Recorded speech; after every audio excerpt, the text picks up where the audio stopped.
Значи, во ова сивило во кое што живееме, обкружени со негативната енергија од коронавирусот, дополнително некако сето тоа е зачинето со огромната доза на загаден воздух со кој што се соочуваме со секој почеток на грејната сезона во Скопје.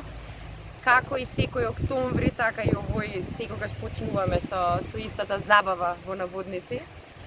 Токму поради тоа се пројави оваа иницијатива која што сакаме малце да го обои целото тоа сивило во кое што живееме, да дадеме една зелена боја, една силна порака, една позитивна мисла кај луѓето дека и покрај тоа што воздухот е страшно загаден, дека ние мора да продолжиме на секаков начин да се бориме против тоа.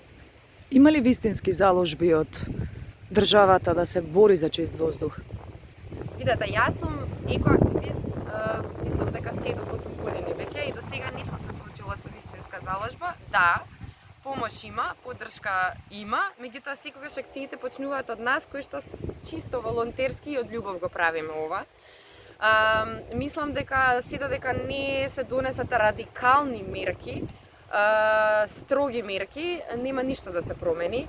Јас искрено сум многу револтирана од фактот дека знам дека статистиката покажува на минимум 4 мртви од загаден воздух веќе години и години наназад, а карантин за загаден воздух немало.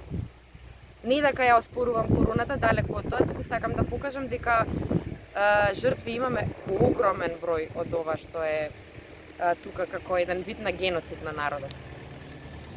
Така да се надевам дека поддршката ќе биде малце поголема.